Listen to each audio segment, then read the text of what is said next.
Bem-vindos novamente, pessoal. Bem-vindos a mais um Marco 4.0. Hoje a gente está no 12º episódio do Marco 4.0 Podcast. Você que ainda não se inscreveu no canal, se inscreva no canal, aperte o sininho. Toda vez que a gente estiver publicando algum vídeo, vai aparecer para você. E aqui no YouTube você me acha como Dr. Marco Ferreira, de Dr. Marco Ferreira. Hoje a gente está aqui com o Felipe Lapor. É Lapor ou é Laporte? Lapor. Lapor é o quê? É belga. Belga? Minha avó diz que é belga. Belga? Eu acredito nela, mas não sei se é verdade. Maneiro. Eu achei que fosse, sei lá, francês. Tem uma... A língua é francesa, mas a história que me contaram é que é belga. Aí eu tô repetindo, Não, mas sentido. sem acurácia nenhuma. O Lapor é advogado, especialista em direito ambiental. É um tema que está muito em voga hoje. O Brasil, com todo o seu tamanho continental, tem natureza pra caramba aqui.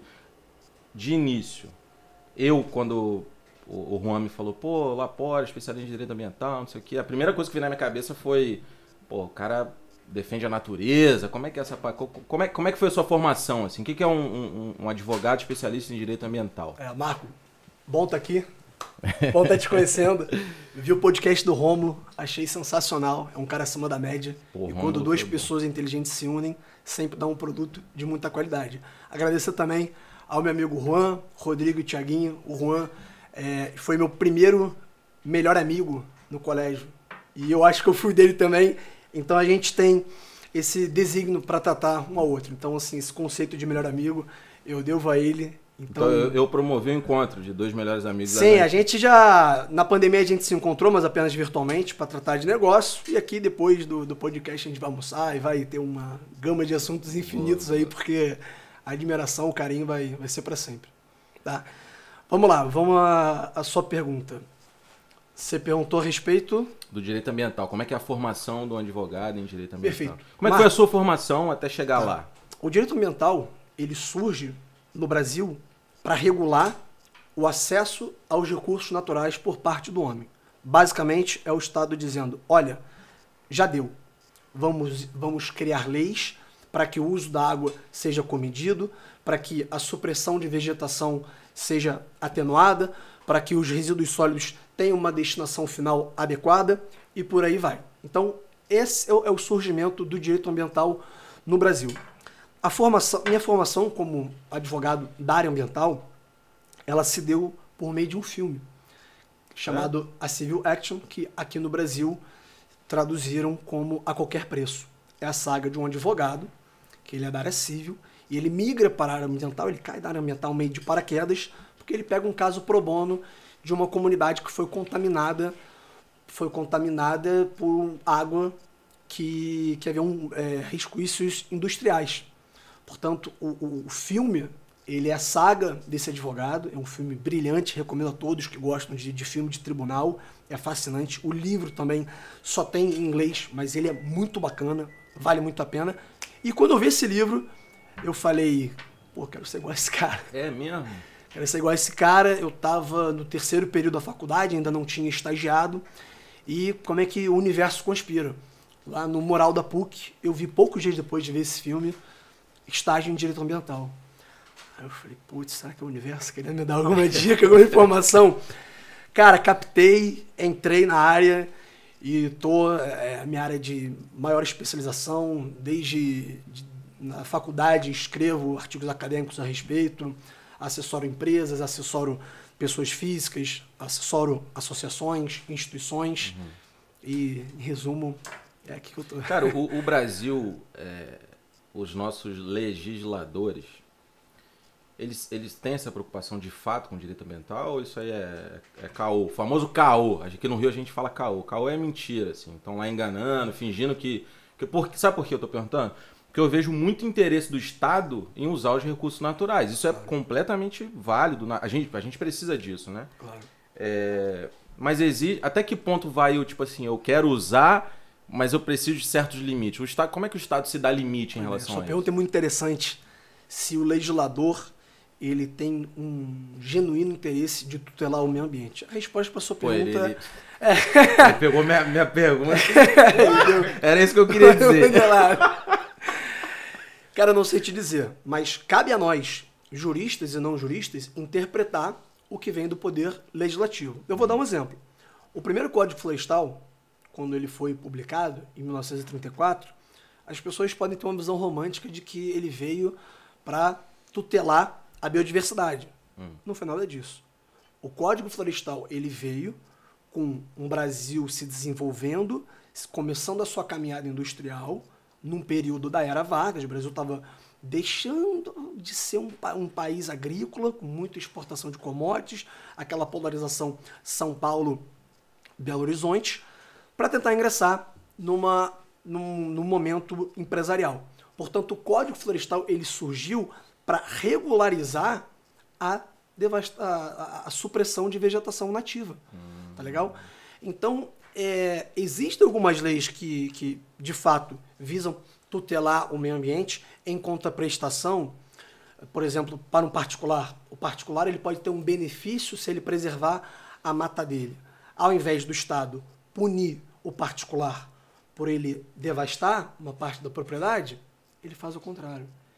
Ele dá um benefício para ele preservar. Ou seja, é o Estado reconhecendo que ele é incapaz de estar em todos os locais. Ele dá um benefício, seja fiscal, seja financeiro. Enfim, existem diversas leis que tratam a respeito disso. É o pagamento por serviços ambientais. Na minha opinião, é muito mais eficiente para o meio ambiente do que a gente ter mais e mais leis, mais rigor. Basicamente, como eu acredito que o Rômulo deva pensar o direito criminal. Sim. Sabe que o direito criminal, a solução para o direito criminal é uma lei mais rígida, mais rigor? Cara, é difícil. Quando a gente fala de ciências humanas, nada é muito exato. A gente tem que pensar, a gente tem que debater e fazer as perguntas certas. Mas eu acredito que a solução se dê no longo prazo. Tá? Entendi. Em termos mundiais, o Brasil detém boa parte dos recursos naturais no mundo, né? Me corrija se eu estiver errado. Sim. E existe toda uma pressão mundial para que o Brasil cuide bem dos seus recursos. Como é que o Brasil é visto hoje no cenário mundial em relação ao tipo, tenho muita coisa e fiquem tranquilos que eu estou cuidando? Hoje em dia, a visão do Brasil da conservação da sua biodiversidade é péssima. É mesmo? E eu não sou eu que estou dizendo isso. São tabloides. Você pode ler o New York Times, você vê o Correio della Sera na Itália, você vê o Diplomatique na França, todo mundo metendo pau no Brasil. A situação se agravou nesse governo do Bolsonaro. Particularmente, eu não gosto da pasta do meio ambiente, do ministro Ricardo Salles. Acho que ele peca em diversas questões, tanto pessoais como técnicas. Então, a nossa imagem foi muito prejudicada. Sem querer entrar muito em política, mas isso é um dado que eu li recentemente. Quando a Marina Silva ela estava à frente do Ministério do Meio Ambiente, os índices de desmatamento diminuíram. Nos últimos anos, os índices de desmatamento estão aumentando. A floresta amazônica está se transformando em pasto. Isso é um fato, é estatística. Não é opinião nem de A nem de B. Como que você falou do ministro? É um cargo político, né? Sim, indicação. Olhando para trás, assim, você acha que tem gabarito técnico para avaliar? Nós tivemos bons ministros do meio ambiente ou foi, assim, olhando para trás, né? Agora a gente tem, o Ricardo Salles já falou, a gente teve gente que se preocupou com o meio ambiente ali no Ministério Marco, eu tecnicamente, confesso, né? Tá. Não... Eu confesso que eu tenho uma dificuldade de avaliar o governo federal em determinadas áreas. Eu acho que é mais fácil a gente falar de política local no nosso município do que federal. Você tem que estar sempre acompanhando as leis que vão vir do Poder Federal, como é que o IBAMA está sendo gerido, como é que as instruções normativas do ICMBio, suas portarias. ICMBio é um instituto Chico Mendes para a biodiversidade. Eles têm como função gerir as unidades de conservação federal. Então, a nível federal? A nível federal, só a nível federal, ok? Então eu tenho dificuldade para fazer todo o retrospecto, mas eu sei que quando a Marina Silva ela esteve à frente do meio ambiente, tem esse dado técnico de que as queimadas diminuíram. Sim.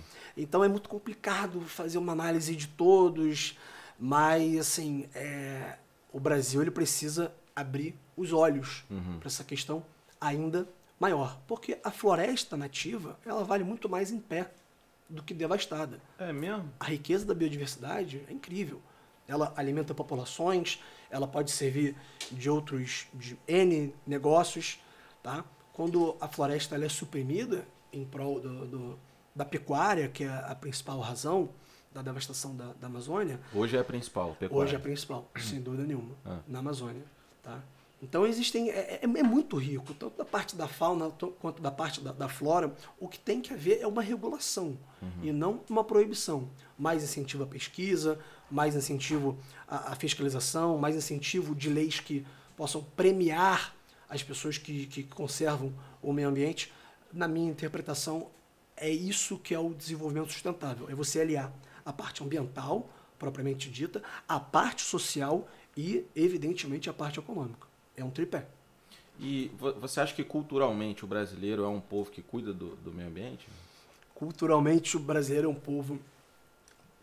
Se a gente comparar com a consciência do europeu, eu acho que não. Não. Tá?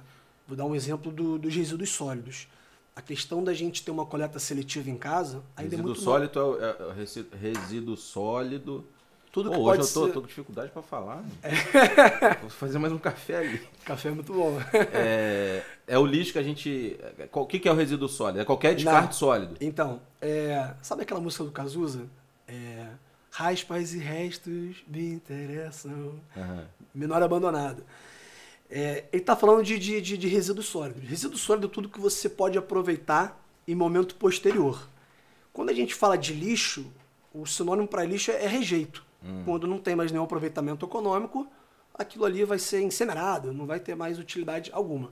Então, resíduo sólido, basicamente, resíduo sólido, isso pode ser aproveitado para outros diversos apetrechos domésticos. Então, é uma fonte inesgotável de dinheiro, de geração de renda, porque a gente não para de consumir. O brasileiro é muito consumista, o povo europeu ele é muito menos consumista. E aí a minha crítica para o povo brasileiro. Será que o povo brasileiro já alcançou uma maturidade sustentável? Eu acredito que não. Mas a gente está caminhando nesse sentido. A gente está numa ascendente, mas uma ascendente que começa já tarde, se comparando com os países mais desenvolvidos. Entendi. Você acha então que o brasileiro, como povo, tem caminhado para uma conscientização em relação aos próprios meios naturais, que eu digo? E você está falando... quando a gente era mais novo... Você tem quantos anos? Quantos anos você me dá? 30. Ah, fofinho. 30? 32, faço 33 em junho. É igual eu, que dia? 21. 23. Dá pra gente fazer um... Não dá pra fazer Eu churrasco. sou gêmeo, dá pra fazer um você é churrasco câncer. online. Vamos. Tá bom. Cervejinha em carne. Quando a gente era menor, eu não sei, por exemplo, se os meus pais tiveram isso na educação infantil. Essa tentativa de me conscientizar como aluno em relação a jogar lixo no lixo, o plástico ele é reciclável, não jogar na rua quando você estiver andando, tem que jogar o lixo lá, floresta, não pode desmatar. Eu aprendi isso tudo no... Não estou falando que surtiu efeito. Eu só fui entender isso de fato quando eu fui morar fora. Que aí, assim, eu via leis mais rígidas, para mim, como cidadão, morando fora, que me obrigavam a cumpri-las de forma que eu preservasse o meio ambiente sem perceber. Você morou no Japão, né? Morei no Japão. No Instagram. Morei... Você tinha 17 anos? Tinha 17, morei entre 17 e 19. Foi Tóquio? Foi em Okayama. Mas como também? o Japão é muito pequeno, é tudo muito próximo. Mas em relação ao meio ambiente, eu não posso dizer como foi historicamente, mas o Japão ele sofre muito com furacão, tsunami, terremoto. Eles tiveram que se adaptar ao lugar que eles moram. O Japão cara, tem muito... Não tanto acidente ambiental, tem mais catástrofe mesmo, né? Sim. Mas o japonês cuida do que eles têm. Eles cuidam do que eles têm. As cidades são todas muito limpas.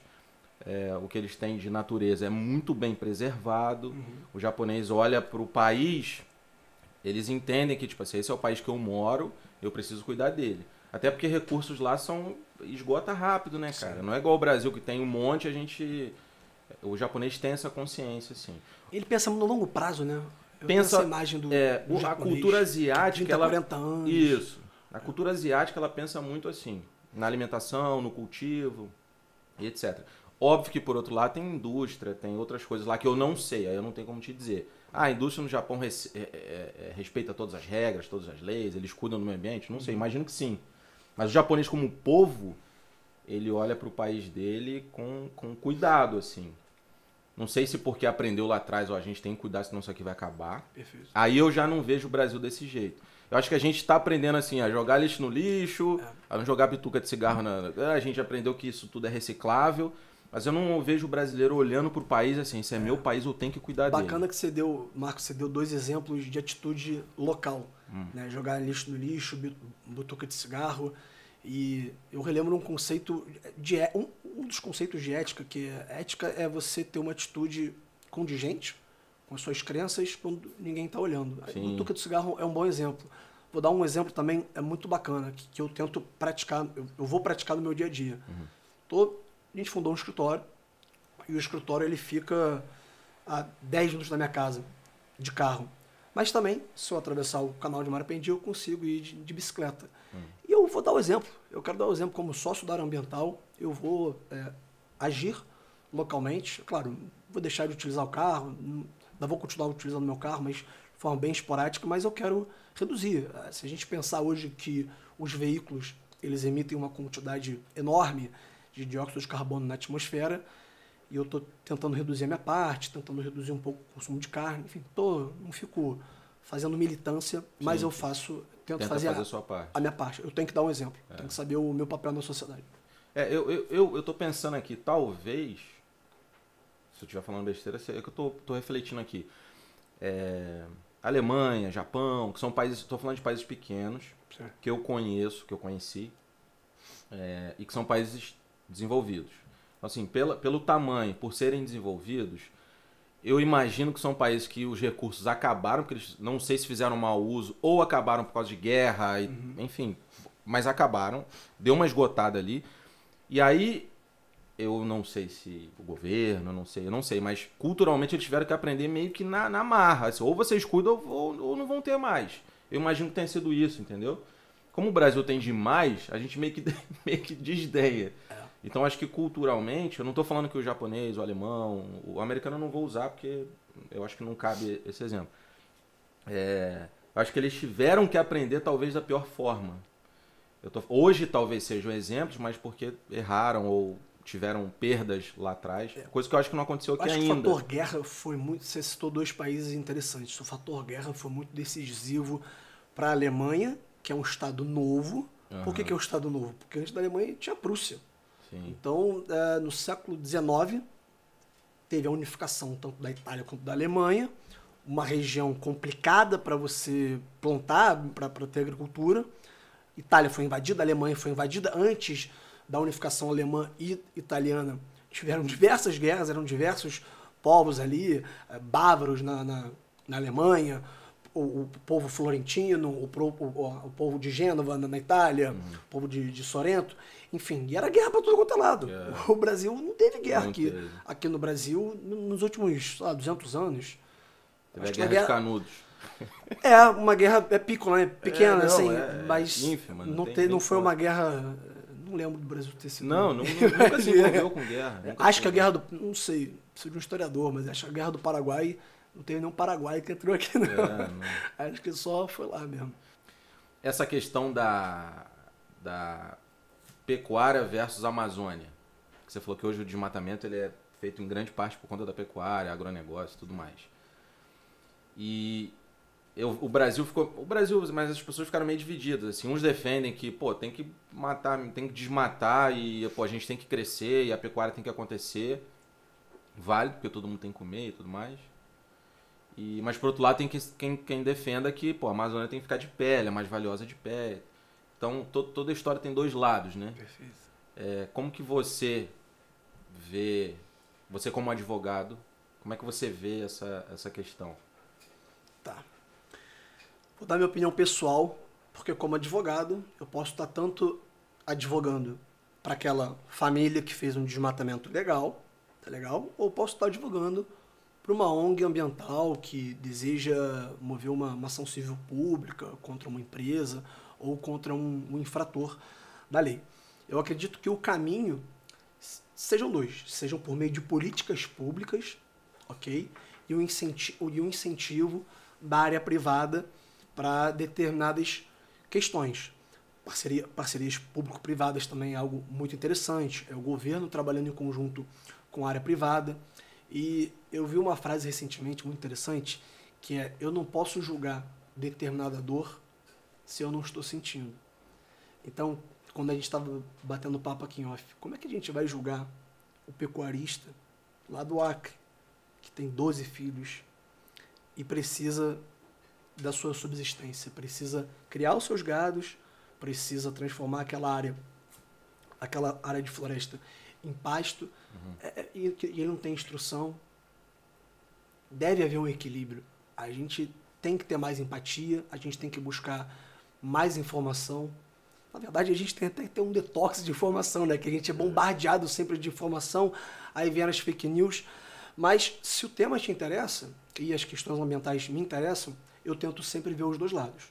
O lado, a grosso modo, da iniciativa privada, da exploração econômica, e o lado social, o lado humano, daquela única atividade que pessoas humildes em situações de miséria vivem para fazerem o que fazem. É como que... Quem te contrata, assim? Você falou agora que você defende o pecuarista, as empresas, as ONGs e tudo Hoje em mais. dia, a maior parte da minha clientela na área ambiental é composta por empresas. Empresas. E dentro da advocacia ambiental privada, a gente pode separar a área consultiva da área contenciosa. A área consultiva, basicamente, é uma empresa que me pergunta alguma coisa sem ter processo. Dá um exemplo. Olha, eu tenho uma área que não tem ocupação nenhuma, e essa área é próxima de um rio, essa área no passado foi explorada economicamente por uma determinada empresa, e me perguntam: eu posso iniciar um empreendimento imobiliário? Essa é uma demanda consultiva na área ambiental, ok? Pois bem, a área contenciosa é quando há um litígio, uma briga, e esse litígio ele pode ser na esfera judicial e na esfera administrativa. Esfera administrativa é quando uma autarquia, por exemplo, vai e lavra uma multa ambiental. Uma multa pecuniária, interdita, embarga, suspende uma atividade, apreende determinado petrecho utilizado para o cometimento de um crime, ok? E o contencioso judicial é a briga propriamente dita. Uma empresa contra o Ministério Público, um órgão ambiental contra uma pessoa física, uma instituição, uma associação dos defensores da natureza, hipoteticamente, contra um condomínio. Então, hipoteticamente, são esses os conflitos ambientais clássicos na esfera judicial. Entendi. Na conversa com o Rômulo, ele falou que acho que o crime que mais mexia com ele era o estupro. Eu acho que mexe com todo mundo. Sim. Tem algum crime ambiental que é o que mais... Ou que mais acontece no Brasil? Eu imagino que seja o desmatamento. Não sei se é ou não. E tem um que mexe muito com vocês? Desastre ambiental. Desastre ambiental. A gente pode dar exemplo de Brumadinho e Mariana. Não tem como não se emocionar com a dor daquelas famílias. Quando há morte envolvida, quando há um desastre ambiental envolvendo morte, sem dúvida nenhuma mexe. Comigo mexe. Entendi. E o que mais acontece no Brasil? É o crime que mais... É crime ambiental, né? Dentro do universo dos crimes? Aí eu não sei. Não sabe. Talvez seja... talvez injúria, né? A gente tá sempre não sei. No ambiental. Dentro do ambiental, vamos lá. Vou dar um chute aqui. Porque dentro da lei de crimes ambientais, ela se divide em capítulos. Crimes contra a flora, crimes contra a fauna, crimes contra a administração pública, infrações ambientais de condicionantes de uma certa licença. estamos dando um chute, tendo em vista a cobertura vegetal do Brasil, Sim. eu acredito que sejam os crimes contra a flora, tá? Mas sem base legal, apenas um palpite e com base na minha experiência. E eu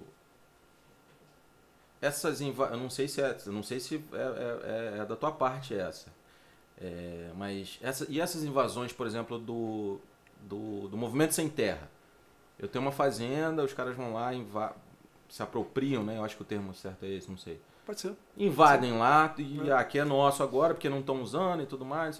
Isso faz parte do seu escopo, não? Isso entra para o direito ambiental, não? Ou não? Albert Einstein, ele tem uma frase que é a seguinte: meio ambiente é tudo que não sou eu.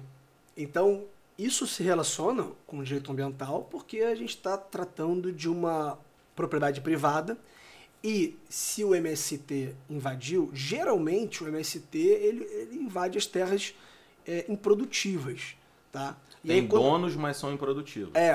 Assim, pelo menos que na maioria das vezes, né? Eu não sou nenhum profundo conhecedor da MST, mas e aí conceito de produtividade no imóvel rural aí puxa para a área ambiental, entendeu? Eu nunca tive nenhum caso, mas adoraria, tá tanto de um lado quanto de outro. O advogado ele tem que ter essa flexibilidade de você poder sustentar uma tese em favor de um e sustentar uma tese em favor de outro. Sim. E estamos no Rio de Janeiro, para quem não sabe, acho que pelo sotaque a galera imagina. E aqui o Rio de Janeiro é conhecido mundialmente pelas favelas, né? E você vê que não tem organização nenhuma, vai dentro da necessidade do povo, da população, e historicamente isso só cresceu. Mas a maioria das favelas aqui são em morros, né? E eu não sei se aquilo ali tinha dono, não, talvez eu imagino que seja do Estado. Mas a galera entrou, tomou conta, fez suas casas ali, cresceram e ok. Isso é um crime ambiental? Entra na tua área, não? Isso é uma aberração ambiental, para falar a verdade. Áreas de topo de morro, elas são áreas de preservação permanente, que é um conceito trazido pelo Código Florestal e que elenca diversas áreas, topos de morro, certas metragens de corpos hídricos, veredas, restingas. Então existem algumas áreas tuteladas pelo Código Florestal em que só pode haver intervenção do homem em três condições: baixo impacto ambiental, utilização econômica e serviço social. Não exatamente nesses termos, agora que eu estou lembrando. Voltando para o assunto das favelas, aquilo ali é uma aberração ambiental, porque não há regulamento, as famílias se implantaram naquele local porque não tinham para onde ir. O Estado, naquela época, foi omisso, não tem como reconhecer que foi um Estado presente, porque não foi. Então, aquilo ali sequer poderia existir. Eu cito o exemplo, Marco, das enchentes que a gente teve mais ou menos 10 anos atrás. Em Teresópolis, Petrópolis, Friburgo, aquelas famílias que perderam casas e perderam vidas, aquilo ali foi um descuido talvez nem da legislação ambiental, porque a legislação ambiental no Brasil ela é muito rígida e elogiada internacionalmente. Frise-se. O problema é que existem leis que não pegam, existem leis que não são cumpridas. Está no papel, mas e aí, cadê a fiscalização? É um amaranhado de leis colossal, infinito. Quando a gente fala de direito ambiental, município, Estado, Distrito Federal e a União podem legislar sobre questões de tutela ambiental. Diferentemente do direito criminal, a gente está fazendo um mini paralelo, o direito penal só pode ser dito pela União, só pode ter norma federal. Não existe pena de morte no Brasil e proibição de pena de morte em São Paulo. Não. Direito ambiental, existem códigos municipais de meio ambiente. É uma loucura. É complexo pra caramba. Entendi. Mas, olhando para o lado do meio ambiente, isso é bom ou é ruim? Porque, eu vou dar um exemplo na minha área, por exemplo. Ninguém conhece melhor a sua população do que, assim, quanto mais próximo for, por exemplo, o bairro Ninguém conhece melhor as pessoas que moram nesse bairro do que a galera do bairro. Certo. Então ninguém conhece mais o carioca do que teoricamente, né, a prefeitura do Rio de Janeiro. Perfeito. Ninguém conhece mais o estado do Rio de Janeiro do que o governo carioca aqui no caso, né? Sim. Então eu entendi que assim, é lei pra caramba e talvez atrapalhe, mas do ponto de vista, olhando pelo outro lado, é bom pro meio ambiente que exista essa fragmentação, tipo, o município determina algumas leis em relação ao meio ambiente aqui desse município. Marco, pergunta muito interessante. Eu acredito que seja positivo para o Brasil, tendo em vista a quantidade, a heterogeneidade da população brasileira, condições socioeconômicas e os biomas. A gente tem o bioma Mata Atlântica predominando na região norte, mas é diferente aqui no Sudeste. A gente tem área de cerrado, caatinga na região Nordeste. Então são biomas muito diferentes, condições muito complicadas.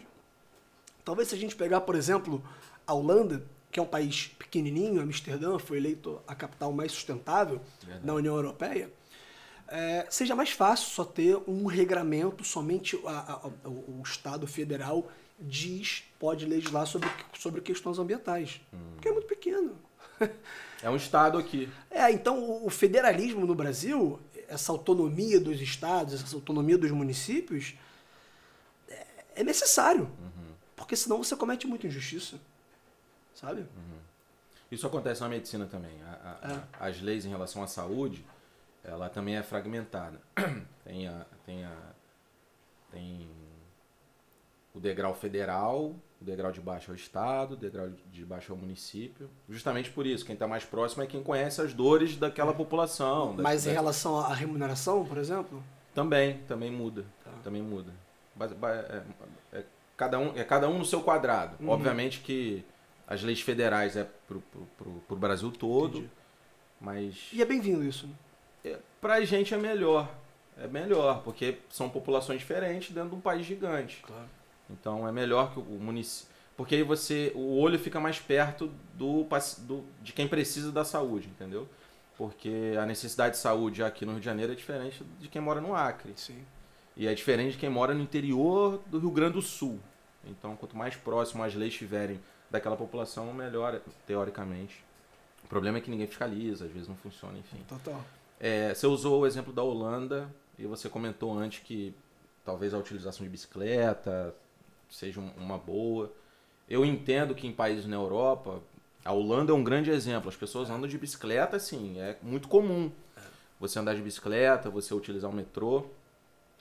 E aí eu tô pensando aqui novamente, não sei se isso a população aprendeu na marra que essa é a melhor forma, se o Estado meio que limitou, falou, não, a gente tem que andar de bicicleta. Eu imagino que o Estado tenha incentivado isso durante muitos anos para que hoje seja uma realidade. Total.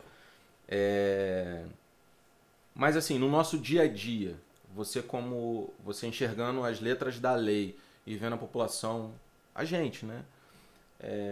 O que você entende que seja bom que a gente pratique no nosso dia a dia e que seja bom para o meio ambiente também? Vou dar um exemplo. Eu gosto muito de frase. Frases são ensinamentos em espaço reduzido.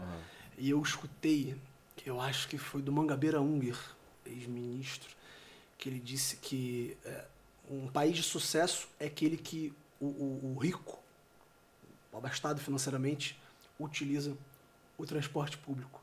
Não é o que o pobre tem carro.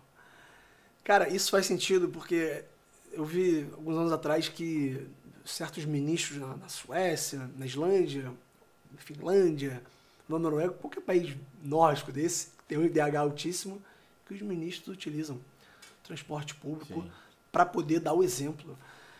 Enfim, e fica o meu convite de utilização menos do seu veículo. Acho a ideia do rodízio em São Paulo, claro, não foi para diminuir a emissão de gases, mas acaba tendo um impacto positivo no meio ambiente. Foi em prol do engarrafamento, mas enfim, se você tem um impacto positivo no meio ambiente, é elogiável. Então, você tem que ver como é que é o seu dia a dia. A gente comentou a respeito do fazer a coleta seletiva em casa, de você tentar reduzir o plástico. O plástico ele tem uma dificuldade muito grande ele acaba contaminando o lençol freático de uma forma mais fácil. Ele se degrada durante muitos anos, são mais de 20, 30 anos. Então é um material complicado para fins de decomposição e tal. Então são pequenos atos que a gente pode observar, depende do dia a dia de cada um, né? A vida aqui na cidade é diferente, uma metrópole é diferente, como o latifundiário no interior do Rio Grande do Sul, como você deu exemplo. E são as pessoas pensarem realmente, mas a consciência, como te falei, eu acho que ela vem aumentando, mas ela já vem tarde. Eu quando... Muita gente quando vai para fora, principalmente Europa, Ásia também, é muito comum, acho que Estados Unidos menos, mas Europa e Ásia é muito comum você utilizar metrô. Eu, pelo menos, no tempo que eu morei no Japão, eu usava muito mais metrô e bicicleta do que carro. Mas porque era disponível, tava. Tipo assim, é uma questão cultural. Será que é uma questão cultural? Mas, meu irmão, todo lugar tem metrô. Todo lugar tem. Então, assim, o metrô ele é muito acessível. As pessoas caminham poucos metros para chegar no metrô, ou vão de bicicleta até o metrô. É muito comum na Ásia. Sim. Vai perto do metrô para você ver, tá cheio de bicicleta, você não vê quase carro assim, é muito pouco. Agora, eu tô falando do Rio de Janeiro, mas já morei em outros lugares. Eu morei em Curitiba, por exemplo, que já é outra realidade. Tem os biarticulados lá, acho que o Estado incentiva mais, mas te dá mais estrutura. Mas, por exemplo, eu aqui no Rio de Janeiro, eu não vejo... Curitiba é muito limpo, né? Muito, não, muito. É o que sempre falo, Curitiba é limpo, Inclusive é um exemplo. Foi a capital. Foi eleita, acho que aqui, acho que a cidade mais sustentável, enfim. Mas eu, morando aqui no Rio de Janeiro, por exemplo, eu não vejo possibilidade. Se eu quiser pegar o metrô agora, eu não sei nem onde tem metrô aqui. Morando aqui na Barra, tem o metrô da Barra lá, eu acho. Eu nunca fui, não sei nem onde é. Não é acessível pra mim. Se eu quiser ir de bicicleta ou a pé, eu não consigo. E aqui tem um BRT. Cara, não dá pra usar. Então, assim, eu olho pra isso, o Estado meio que fala bem assim, não é melhor você não usar não, porque não dá pra usar. Você acha que isso é uma questão, assim, de educação / cultura, que o brasileiro talvez até queira ter, mas ou é falta de estrutura do Estado? Eu vejo o Estado meio que me bloqueando a utilizar o serviço público, porque não é bom. Ponto. É simplesmente por isso. É caro, é muito ruim, não é seguro e não é acessível. Então, cara, como que eu vou trabalhar de metrô? Marcão, para tentar te dar essa resposta, a gente tem que analisar aquele tripé. O tripé ambiental, o tripé social e o tripé econômico. Será que a solução seria aumentar o preço da gasolina? Aí ninguém vai, a gasolina aumentou pra caramba, não vale a pena ir de carro daqui até o centro, vou pegar o transporte público. Eu acho que não. Será que a gente estava comentando aqui em off, eu vou pegar minha bicicleta para andar, sei lá, uns 3 km para chegar onde eu quero chegar, mas é uma área perigosa. Tem a questão, não tem pavimentação. Não tem ciclovia. Não tem ciclovia. É a questão social aí envolvida. Então, tudo se conecta. Tudo tem que ser pensado. E no longo prazo, quando a gente fala de meio ambiente, é necessário a gente pensar daqui a 10, 15 anos. Para as presentes e futuras gerações também. Sem se descuidar, evidentemente, das nossas necessidades. E veja que eu disse necessidade. Existem diversas coisas no consumismo que elas não são necessárias. Vou dar um exemplo. Talvez muito nutricionista não vai gostar do que eu vou dizer, mas a gente está falando, que fome, você está de jejum e tal. Também tô. Na verdade, a gente cortou o jejum porque a gente tomou café tomei com açúcar. Eu, inclusive, dei uma corrida em jejum hoje. É bom pra, é bom pra secar, né? Não tô mais ou menos. Pois bem, e o que eu queria dizer é que a demanda por esse fomento da indústria, por aquela regrinha, né? Você tem que crescer, você tem que comer de 3 em 3 horas. Quando eu comecei a malhar com uns 8 anos, cara, você não pode deixar de comer de 3 em 3 horas, tem que comer.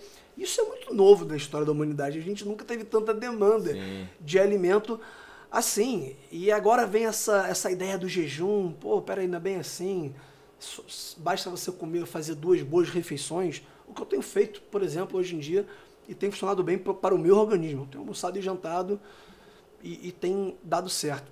Dessa forma, Marcão, para concluir, a gente tem hoje em dia uma abundância de alimentos, digamos, classe alta e classe média, sobretudo, mas aí a gente reflete, será que a gente precisa comer tanto assim que nem a gente vem comendo? Evidentemente que a produção de alimentos e os alimentos advindos dos animais causam um impacto ambiental inerente. Tem impacto. Então, você... até uma escolha ambiental, por exemplo, a minha irmã, hoje ela é vegetariana. E ela é vegetariana e ela tá ótima de saúde, tá com um corpo lindo e surgiu dela, uma ideologia dela. E ela fez relações internacionais, trabalha com outra coisa, não tem a sustentabilidade ali no dia a dia dela. Foi uma questão que ela viu o documentário, acho que foi o Não Matarás, que é um documentário muito interessante sobre a produção de animais, como é que os animais eles são colocados em cativeiro, etc e tal, e se sensibilizou e está seguindo esse caminho.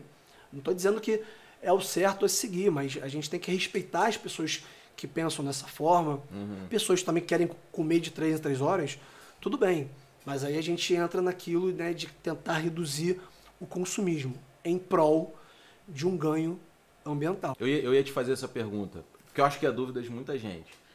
Eu optar por ser vegano, vegetariano e me limitar a comer, tendo o pensamento, o impacto ambiental, você acha que realmente tem impacto? A resposta é positiva, porque se a gente compreender que hoje em dia existem mais cabeças de gado do que seres humanos, tá? Pelo menos aqui no Brasil, eu vi esse dado tem mais ou menos 8 anos, se eu estiver falando besteira, mas em algum momento da história do Brasil, esse dado é verídico. Tem mais cabeça de gado do que ser humano. E você, tendo consciência de que o metano liberado pela digestão, peido de vaca e boi, vira CO2 e é um gás altamente nocivo para a camada de ozônio, é o principal destruidor da camada de ozônio, indiretamente você está fazendo um bem para o meio ambiente, reduzindo o seu consumo de carne. Tá? É aquela coisa do efeito borboleta, né? É uma atitude que você toma hoje vai impactar lá na frente. Né? Então... Entendi. Tem quanto tempo, cara, isso que passaram a cobrar da gente a sacola? Eu não sei se isso é pelo menos aqui no Rio de Janeiro, você vai no mercado. No Rio, acho que deve ter um ano. Um ano? Tem pouco tempo. E aí eu tomei até um susto, porque eu não sabia. Aí eu fui no mercado, aí a mulher falou, vai querer sacola? Eu falei, eu quero sacola. Aí ela, cada sacola é tantos centavos. Pô, eu fiquei puto, cara. Sabe por que eu fiquei puto? Desculpa estar falando assim, mas eu fiquei revoltado. Porque eu achei uma hipocrisia. Porque você roda o mercado que produz os seus... Por exemplo, o mercado tem seu café, sua água, tem os seus produtos, sua carne, tem suas frutas. Pô, você vai ver, tá tudo embalado com plástico. Aí ele quer me cobrar que não use... Tipo assim, vamos cobrar 50 centavos cada sacola, porque aí o Marco não vai usar sacola. Pô, e o mercado empacota, o mercado em tudo é empacotado com plástico. E aí ele quer me cobrar a mais numa sacola, achando que eu não vou usar. Eu vou te falar que eu cheguei até a mandar um e-mail pro mercado. Falei, pô, vocês são uns hipócritas, estão me cobrando sacola. É complicado, porque a gente tem que ver... Eu tô errado? É isso que eu ia te perguntar. Eu tô errado? É muito difícil. Falar de certo e errado é muito complicado. Pô, eu fiquei Mas revoltado, eu levo a seguinte reflexão. Existe uma cadeia em que o consumidor geralmente é o final. Existe o fornecedor, o produtor, o vendedor. Então, toda essa cadeia, o que o Estado pensa? Vou ter que taxar, eu acho que também quem produz plástico foi taxado com impostos maiores, porque realmente é um material complicado para se ter a sua degradação. Tá legal? Então, eu acredito que não só o consumidor tenha sido onerado financeiramente. Eu acredito que toda a cadeia. Entendi.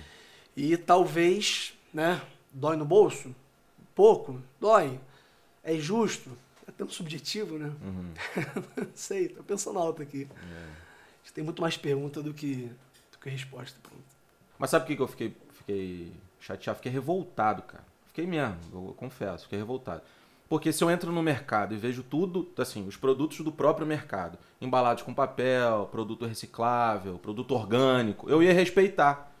E aí, assim, se ela fosse me cobrar, fala, não, pode cobrar o dobro se você quiser, porque eu tô percebendo que vocês estão me dando um exemplo. Então, beleza, eu ia respeitar. Agora, assim, usar pra caramba, eu entendo, talvez tenham sido taxados, também beleza. Mas não deixaram de usar, entendeu? Por isso que eu fiquei revoltado. Mas enfim, vamos mudar de assunto. Marcão, eu passo a bola agora, assim, pra você. A gente tá falando de descarte de resíduos sólidos. Como é que você vê o pessoal da medicina, os hospitais públicos, os hospitais privados? Você vê a coleta seletiva, você vê o pessoal tendo uma redução em resíduos? Como é que isso... Aí quando entra meio ambiente com medicina, né, que é saúde humana, Sei. de vez em quando nem tudo fica muito harmônico.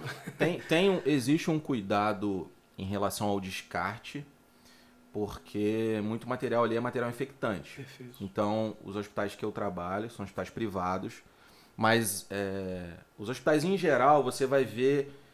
É bem legal isso, porque você vai ver os lixos... Eu vou até tirar uma foto e vou botar no meu Instagram hoje. Legal.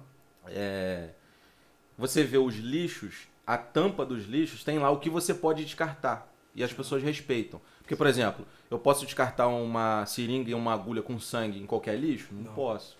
Então você tem um recipiente de papel escrito lá que você tem que descartar ali. E as pessoas seguem à risca. Então tem lixo que você tem... Aí você põe papel, plástico, não sei o quê. Tem outros que é fralda, coisas que possivelmente podem infectar outras pessoas. Isso é respeitado. Você acha que isso tem melhorado nos últimos anos? Ou... Eu acho que sim. E eu acho que melhora cada vez mais. Mas eu acho que lá atrás, por não terem esse cuidado, muita gente se ferrou. Vou te dar um exemplo. Transfusão de sangue. Antigamente não tinha todo esse cuidado em pegar o teu sangue, que é um doador, e fazer infinitas testagens para ver se você tem hepatite, HIV e outras doenças, para não passar para terceiros. Então, muito legal a sua atitude de doar sangue, mas eles pegavam o teu sangue e colocavam no casão. E aí, cara, e se o Laporte tiver HIV, por exemplo? Passou. Então, muita gente foi contaminada com o vírus do HIV porque não tinha esse cuidado. Hoje não. Hoje esse cuidado ele é extremo, entendeu? Agora, em termos de impacto no meio ambiente, cara, eu não sei se é bom ou não. Eu não sei. Eu imagino que não. Porque a gente... E aí eu também, assim, eu imagino que não, mas eu não vejo muita solução. Porque eu não sei se eu consigo usar coisas orgânicas ali. A gente usa muito plástico, papel, metal, agulha. A gente usa nylon, a gente usa bastante, assim, muito borracha, muito material desse tipo. Dando pitaco, talvez a questão sustentável do material hospitalar seja uma melhor uso eficiente dos resíduos, o reaproveitamento. Não sei como é que isso pode ser reaproveitado. Não. Talvez não lá no âmbito hospitalar. Entendi. Mas você deu o exemplo da agulha. Cara, possivelmente a agulha deve ter uma função de decoração de casa. Tem tanto arquiteto genial aí que você pega uma agulha, pô, mas até onde eu sei, eu acho que lixo hospitalar é lixo. Assim, você não consegue... Okay. Até onde eu sei. Uhum. O que eu uso em você e descarto, eu acho que eles não conseguem... Eu não vejo. Pode ser aproveitado. Posso estar enganado, mas eu acho que não. Okay, mas sabe uma coisa assim. interessante agora, durante a pandemia? A gente viu que... Olha só, isso tem que ser explicado. As instituições privadas, elas têm um cuidado enorme. Pô, instituição privada, eles não vão comprar muita luva, vou te dar um exemplo de luva. Eles não vão comprar muita luva e jogar lá, usem à vontade. Não, eles estão gastando dinheiro com aquilo. Então eles estão sempre tentando economizar. Certo. Então existe toda uma cultura dentro dos hospitais que assim, tem muito material, mas assim, você não fica usando a torta direito também não. A gente consegue fazer o uso consciente. Bacana. Durante a pandemia, teve tanto uso, porque no Covid você entra no hospital, você entra no CTI, você tem que ter uma máscara, uma roupa especial, um capote, e aquilo, cara, você põe, você vai examinar um paciente, se você for mudar de setor ou sair do setor, você tem que tirar tudo, joga fora, máscara, luva, touca, tudo. Se você for entrar, por exemplo, eu entrei no CTI, põe toda aquela roupa. Se eu sair para comer, eu tenho que jogar tudo fora. Aí eu volto para comer, eu tenho que botar tudo de novo. Então, assim, o uso desses materiais, luva, capote, máscara, touca, foi absurdo no mundo inteiro. Então a gente recebeu vários avisos e teve lugar que faltou, porque a demanda foi maior do que a oferta. Então as empresas falaram, ó, a gente não está aguentando, já vendeu tudo, o estoque acabou, quem tem, quem não tem, não sei quando vai ter. Eu acho que pós-pandemia, a gente está no meio da pandemia, acho que pós-pandemia vai ficar essa lição do uso mais inteligente dos recursos que a gente tem. Porque a gente está sentindo na pele agora que os recursos eles acabaram. A gente achou que os recursos fossem... sempre vai ter empresa produzindo luva. Vai comprar uma luva agora. O preço foi lá em cima. Por quê? Porque não tem. Entendeu? Oferta e procura. Oferta e procura. Bem clássica da economia. Exatamente. Você participou de um reality show. Nada a ver o assunto, né? Mas você participou de um reality show? Qual reality show foi? Até beber uma água aqui. Vai me chumbo grosso. O nome do reality show era Are You The One? Foi aqui no Brasil ou não? MTV. O modelo é americano, mas foi rodado aqui no Brasil em 2016. Mas o nome era em inglês? Quando foi isso? Que eu não lembro. 2016. 2016. E tu era advogado já? Sim, era advogado, era seletista, trabalhava no jurídico de uma empresa de engenharia florestal, estava começando a dar aula na UF, Federal Fluminense, em Niterói. E, enfim, foi uma experiência incrível, cara. Foi uma experiência muito maneira. Por quê?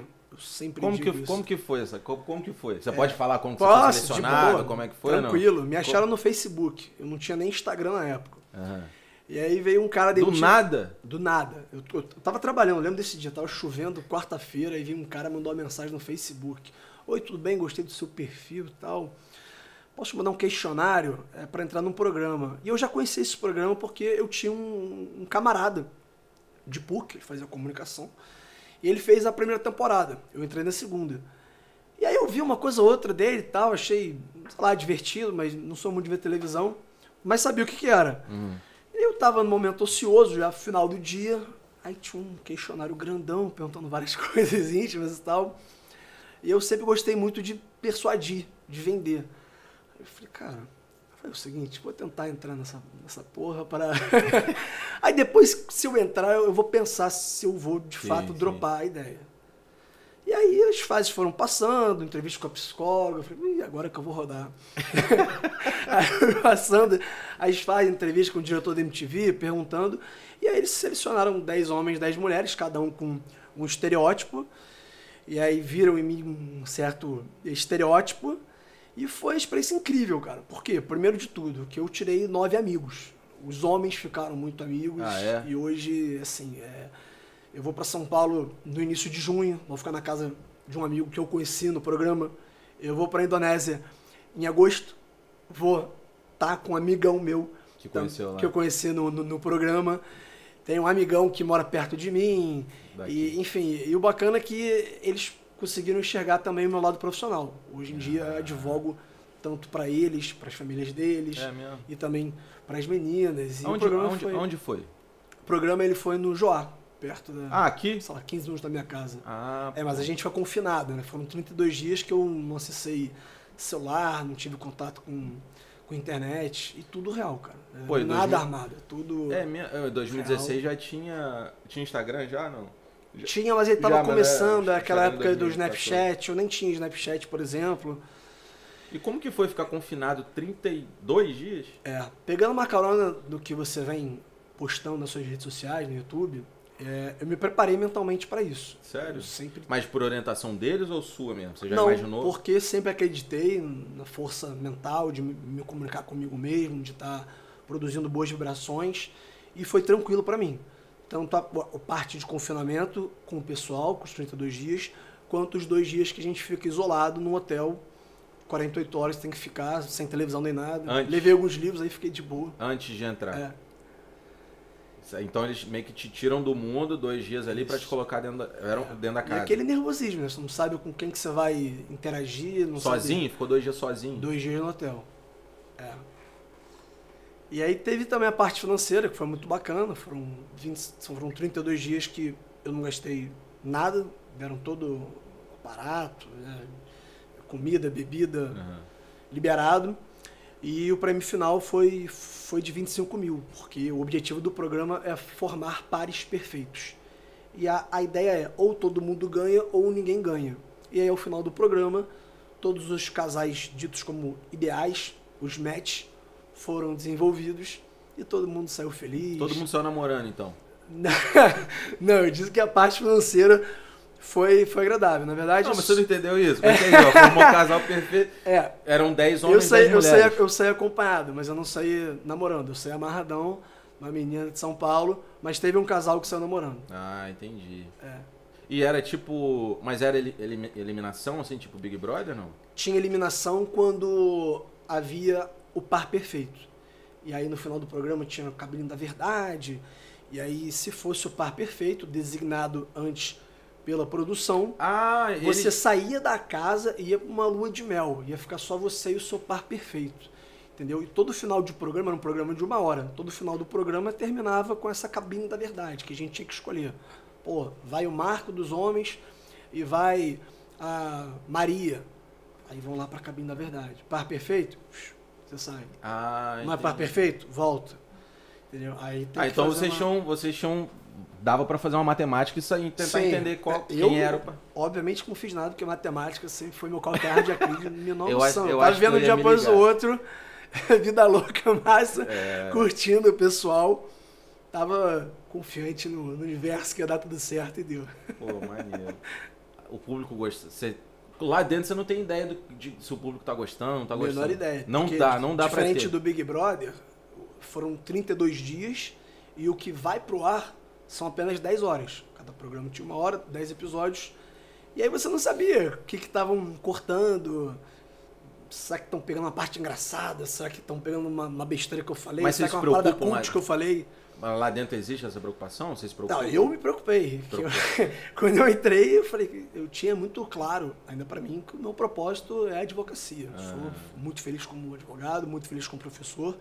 E eu não viraria essa página para fazer outra coisa na vida artística. É o que me preenche, é a advocacia e o magistério. Então eu tinha que me polir um pouquinho. Mas tinha algumas horas que você acabou esquecendo. Tá? E aí algumas besteiras podem... Mas você saindo depois, você acha que o público gostava de você, não? Gostou? Cara, eu senti muito carinho. Tanto mesmo? pelo público masculino quanto pelo feminino. Foi muito legal. Pô, vou te contar uma história que eu tava indo aplicar prova na UF, tava atrasado. E do nada pessoas reconhecem você. É mesmo? Tira foto e tal. Pô, que legal, Laporta, Aridelano. Laporta tem Aí você fica meio assim, né? Meio sem graça. Raramente eu fico sem graça, mas quando as pessoas vêm me abordar, eu fico, pô, o que eu faço? Eu dou um abraço, eu fico meio distante. Não sei, não tive preparação artística pra isso. Aí eu tava passando o pedágio na Ponte Rio-Niterói. Aí a moça do pedágio falou, lá, porra, minha filha te adora. É mesmo? Aí saiu do pedágio, foi tirar uma foto comigo, eu lá terno engravado. Eu botei a cabeça pra fora, a foto ficou... Ela mostrou a foto ficou toda torta, assim. E eu de gravata suando já, assim, pô, tô atrasado, preciso aplicar a prova. E Tem uma vez em Malta que me pararam também, eu tava fazendo compra. Malta? Malta. Eu morei em Malta um tempo, aí uma menina... mais jovem, uns 20 anos. Lá posso fazer uma brasileira. Sim. Pelo sotaque era paulista. Os caras falavam, sou de Campinas. Lembra? A gente bateu um... Maneiro, cara. Talk, tu morou em Malta? Morei em Malta. Eu fiz um intercâmbio acadêmico em Malta, na Universidade de Malta.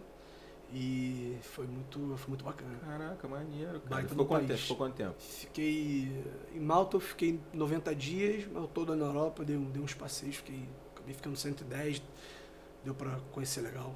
Então tu conheceu bem Malta lá. E como que foi a experiência Malta é muito lá? pequeno. Como que foi a experiência como... Você foi como estudante, né, ou não? Fui como um pesquisador. Como pesquisador. Cara, foi muito bacana. O maior desafio, evidentemente, foi, no final da experiência, foi dar uma aula em inglês, em direito internacional maltês, que eu tive que me preparar e dar para uma turma de 40 alunos. Foi palpitação o tempo todo. Vou errar um verbo em inglês, devo ter errado bastante coisa, mas enfim, você vai, se der medo, você vai mesmo assim. Né? Malta foi o único lugar fora que você chegou morou assim, ou passou um tempo, não? Sim. Eu fiquei um mês no Havaí, mas foi depois que eu me formei na universidade, então, férias, digamos assim, mas o tempo que eu fiquei mais longe do Rio de Janeiro foi Malta. Profissionalmente, você acha que até pra galera que faz direito ou que porventura quer seguir seus caminhos. Não sei se a galera tá querendo seguir o meu caminho, não, porque a pandemia tá pegando a galera profissional de saúde, tá só se ferrando.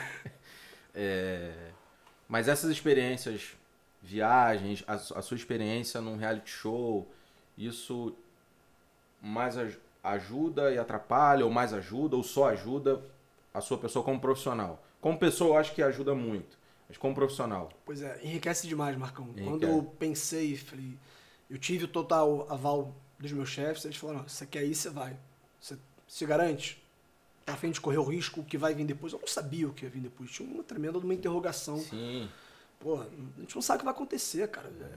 Não sei se eu poderia surtar, dificilmente ia surtar porque eu sou um cara muito calmo, mas você tá entrando numa seara desconhecida. Sim. Mas eu acho que toda experiência é muito rica.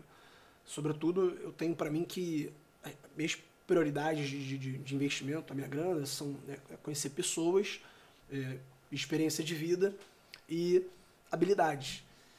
E eu acho que isso tudo você utiliza no seu campo profissional, tanto com hard skills quanto soft skills. Né? Soft skills, digamos, as aptidões de você tratar com pessoas, algo que você, somente nas hard skills, por exemplo, você é um psiquiatra, você trabalha com uma questão hard skill, que é a técnica de você tratar um paciente, ter um diagnóstico, saber como é que você vai medicá-lo, tá? E eu acho que essas experiências de reality show, de viagens, elas acabam me tornando uma pessoa melhor. Além de profissional melhor, a gente tem que viver a vida. Com medo ou não, a gente tem que ir pra cima. É isso aí. E você tem quanto tempo de direito, assim?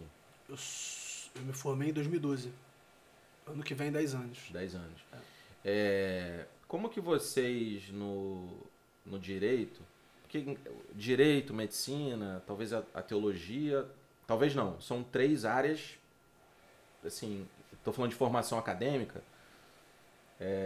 que fazem parte da raiz das formações acadêmicas. As universidades, historicamente, começaram por essas áreas. Né? Perfeito. Teologia, direito e medicina. E... Eu não vou botar filosofia, porque eu acho que filosofia vem até antes, né? Mas não estou falando da formação acadêmica, a filosofia em si. E a gente pegou uma transição... Hoje eu vejo uma transição boa, assim, mas a nossa exposição por termos profissões que são respeitadas, isso mundialmente, hoje essa exposição na rede social ela é uma realidade. Como você, sendo advogado, garotão, boa pinta, vou dar uma moral pra ele. Tá exagerando. Não, participou de um reality show. Isso tem. Como é que você vê essa relação de rede social, exposição, minha vida profissional, minha vida pessoal? Marcão, eu vejo... Eu costumo sempre ver o copo meio cheio ao invés de meio vazio. Então eu enxergo as redes sociais como uma grande oportunidade de você mostrar para o mundo, e você nunca sabe quem está vendo o seu Instagram, o seu canal no YouTube, a sua publicação no Twitter, o seu Facebook, de você mostrar para o mundo como é que você pode ajudar certas pessoas, tá? Você, como psiquiatra, você grava seus vídeos, as suas orientações, as pessoas se encantam pela sua maneira de falar, pelo conteúdo que você passa. O Juan, Rodrigo e o Thiago têm empresa de comunicação deles, eles mostram o que eles estão fazendo, tudo mais, e acaba sendo um ecossistema fácil, né, de ter, eu tenho um psiquiatra, eu tenho empresa de comunicação, eu tenho advogado. Dessa forma, eu acho que um Instagram gostoso, tá, para mim, pelo menos, é que ele consegue equilibrar um pouco o profissional do pessoal. Por exemplo, se eu tivesse um Instagram 100% profissional, o pessoal ia achar chato pra caramba. Ninguém pode ser apaixonado por direito que nem eu. As pessoas não gostam de falar de lei, de decisão judicial, tese. Pô, a maioria não gosta. Então, eu tento equilibrar um pouco o profissional com o pessoal. Entretanto, a gente tem que ter um cuidado. Você deu o exemplo, você como médico, eu como advogado, a gente tem uma exigência moral da sociedade. A gente não pode ter determinadas atitudes que possam infringir o nosso código de ética e também a nossa respeitabilidade.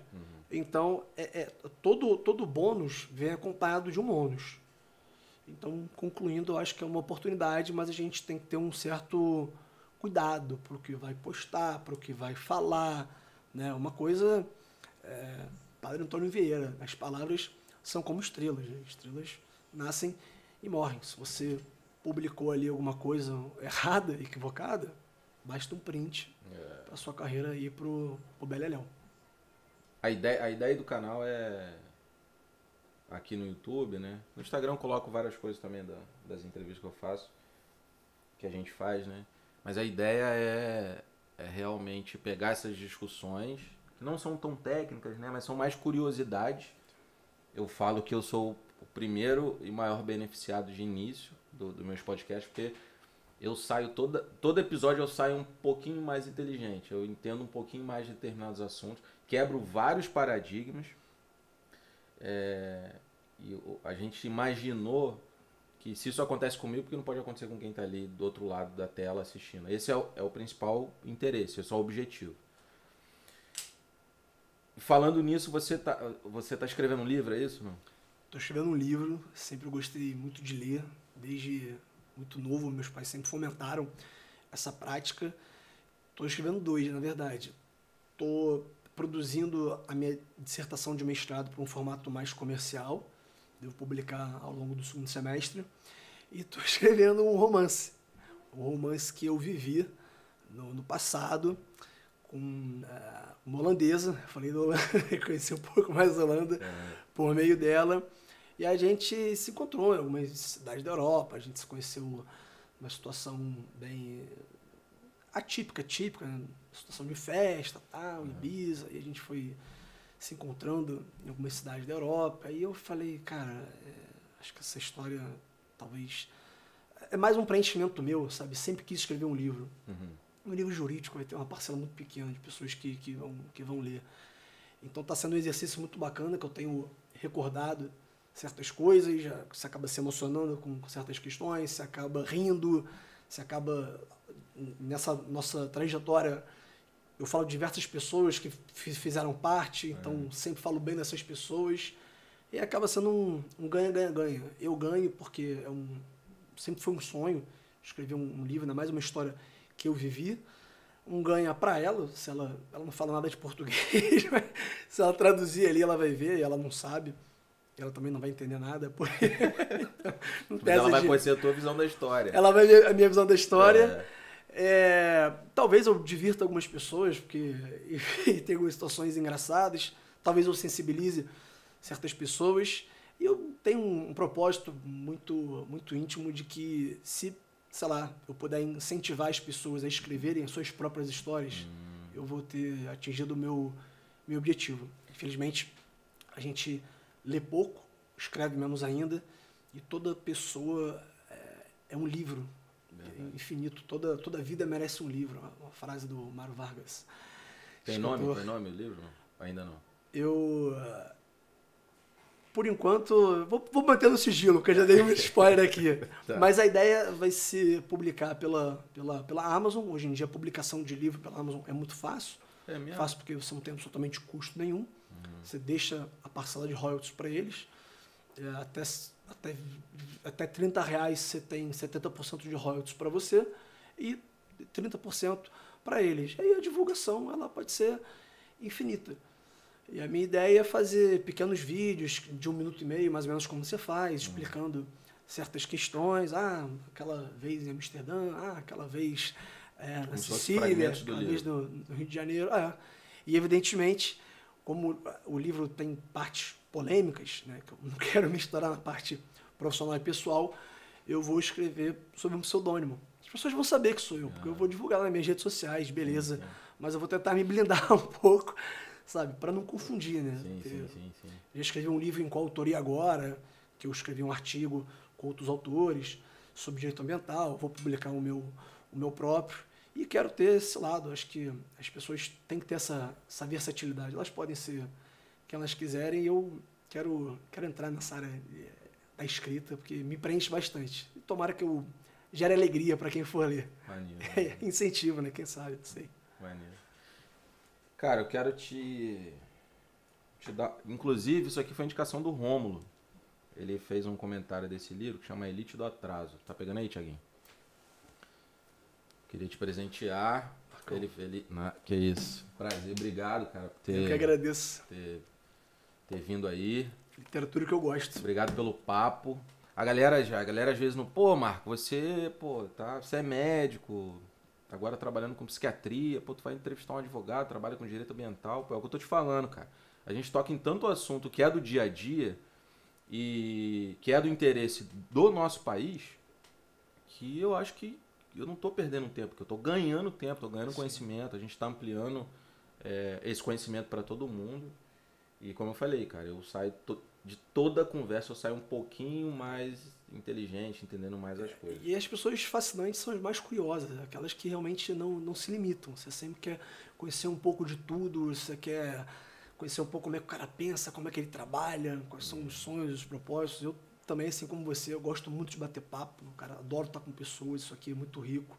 E eu que agradeço aí pela oportunidade, a gente falou uma série de coisas. Não, foi bom. Fala pra galera sua rede social, suas redes sociais. Não sei quais são. A minha rede social principal é o Instagram, Felipe M. Lapor com T mudo. A rede social do meu escritório. Peraí, é Felipe M. de Moretti. Lapor T no final. Com T mudo, exatamente. O Instagram do escritório, para quem quiser conhecer os serviços que a gente presta, é Lapor e Salomão.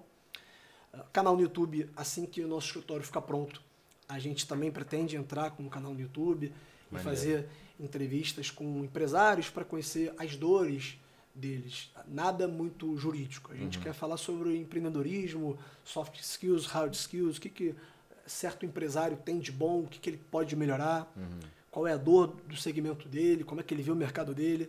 Um papo vai mais ou menos por aí. Essa ideia de podcast é muito bacana, né? É bacana.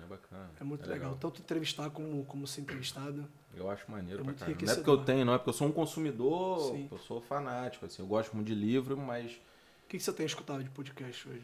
Cara, agora eu tô escutando Podpah. Pô, é muito engraçado, Podpah, né? cara, Aquela dupla. eu tenho escutado muito. Mas quem me inspirou foi o Rich Roll, que ele é advogado, começou uma carreira dentro do direito assim, de sucesso, mas ele se afundou no alcoolismo e aí ele foi internado, foi para uma instituição, uma instituição psiquiátrica, né, para recuperação de dependentes químicos. Lá ele aprendeu a meditar, lá ele aprendeu a prática de exercício físico. Ele ficou 100 dias internado e aí ele saiu de lá transformado. E aí ele levou isso pro resto da vida. Hoje ele é ultramaratonista, tem um podcast dele que é famoso, chama Rich Roll Podcast. Um cara sensacional, foi ele que me inspirou. Conta a trajetória de vida dele com mas ele tem, sei lá, eu acho que ele tem mais de 1000 podcasts. O cara tem muito podcast. Mas assim, eu sou das antigas do podcast, eu escuto podcast há muito tempo. Mas ele foi o de início assim, o que eu mais gostei, assim, foi o que eu mais consumi até hoje. Mas atualmente eu tenho o Podpah, é o que eu tenho mais escutado. Eu vi o do Felipe Tito recentemente. Lá. Muito bom. Inclusive o Felipe Tito ele foi o apresentador do meu programa. Ah, é? Do Are You The One. Então eu posso dizer que é uma pessoa sensacional, baita do empresário, gente boa, acessível. Eu sou um fã do meu xará, cara. É tudo aquilo ali que você tá vendo, tá? Não tem imagem, um cara workaholic. Humilde. O cara é um exemplo. Eu passei a respeitar. Eu não, assim, porque a gente acha que as pessoas ali são. Esses artistas são muito superficiais, isso aqui. Não, o cara, ele me pareceu ser um cara. Veio de baixo, uma história de vida linda. Eu, sei lá, adoraria escrever a biografia dele. Por exemplo. E eu adoraria grande, com o Felipe Tito, você tá convidado Vou mandar pra ele, eu tenho o número dele. Manda, pô. Aí vou mandar, ó. Quando eu estiver no Rio, a gente conversa com ele, pô. E ele tá sempre viajando. Enfim, um abraço pra ele. Beleza? As minhas redes sociais. Você vai me encontrar lá no Instagram como dr.marcoferreira, de Dr. Marco Ferreira. Aqui no YouTube também tá como Dr. Marco Ferreira, Dr. Marco Ferreira. E aí você tem todas as informações. Deixe seu comentário, deixe sua curtida e até o próximo.